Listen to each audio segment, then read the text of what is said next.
Hi everyone, my name is Hope Mugo, and today we're going to be talking about etiquette. But before we go into it, I want to introduce my guest. So maybe you can introduce your name. My name is Timothy, and I'm glad to be here. Okay, so today we're going to be discussing etiquette as I had said earlier.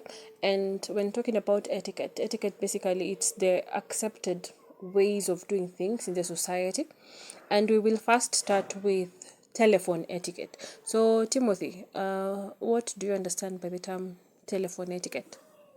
Uh, Telephone etiquette is ensuring that all means of communication, whether via the line mobiles or the mobile phones that we do carry around, the message is carried effectively. But for the etiquette part of it, it is how you cordially discuss or communicate to the other person.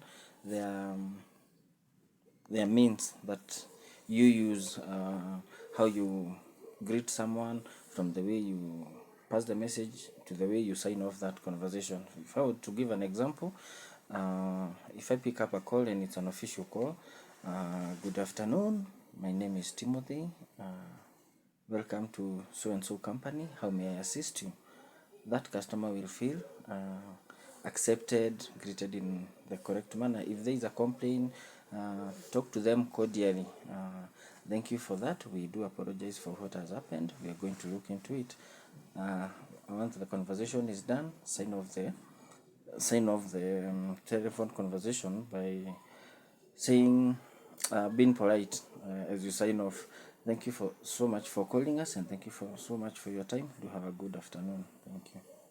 Yeah, thank you very much, Timothy. I want to add to that when talking about telephone etiquette as well. We can also give. I'll give some tips on how to go about it. The first one is you always ensure that the phone does not ring more than 3 times because the person on the calling side might be might not be as patient as you'd want, and then it is professional to ensure that there's someone seated at the where the telephone is. Also, as Timothy has said, we also need to ensure that we introduce ourselves by giving out our name so that the person on the receiving side can also get to know who they are talking to. And also, you need to ensure that you introduce the institution or the organization that you're working for so that in case someone was calling and maybe they mistook a digit, they'd know that they've called the wrong company. Uh, I'll also want us to talk about dining etiquette. When talking about dining etiquette, I'm pretty sure you've had an encounter, Timothy, when it comes to etiquette.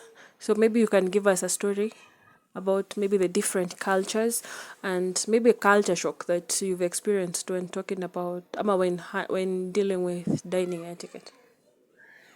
Thank you. I think that's a broad one, but since you told me to give a story, there is one day we went for a buffet.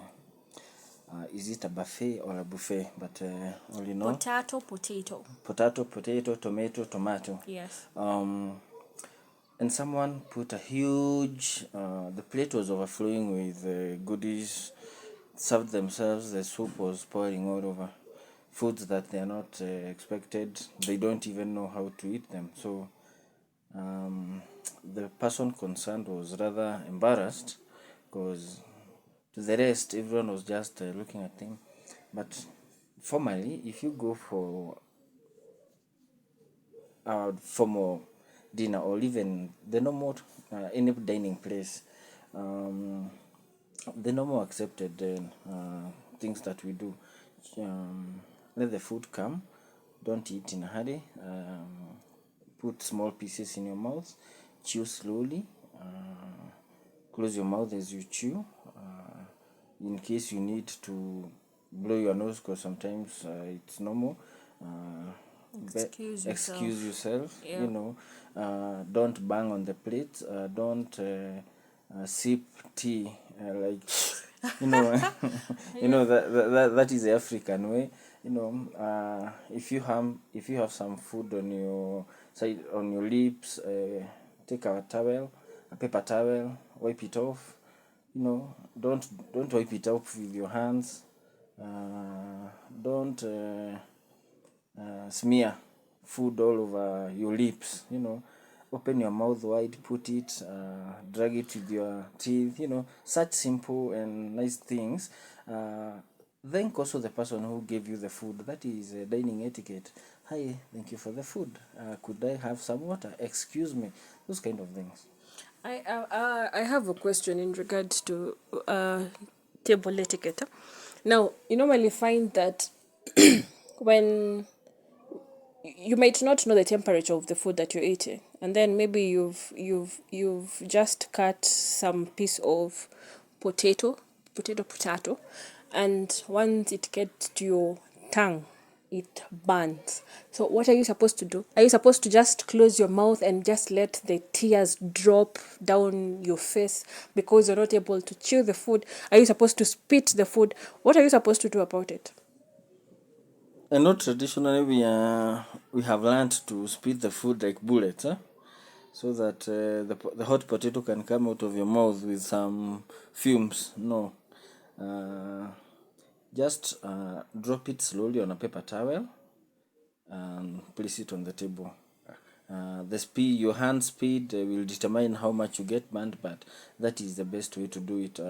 Quickly pick a paper towel, drop the food on the paper towel or a cloth that could be placed on your lap, and then place the food on the table and wait for the food to cool down. And better still, that's why we say start by cutting the food in small bits, so that even if it's a hot potato in your mouth, it's not a huge piece that you can't control the temperature. Most of the times, even if you didn't know the temperature of the food, a small piece, you're able to cool it down with your saliva. So thank you so much, Timothy. I think we'll end there. Next week, we're going to be talking about dress code and how dress code normally works magic in different organizations. Thank you and have a good day, Timothy. We'll meet next week and we'll continue from where we've stopped. Okay, thank you and bye.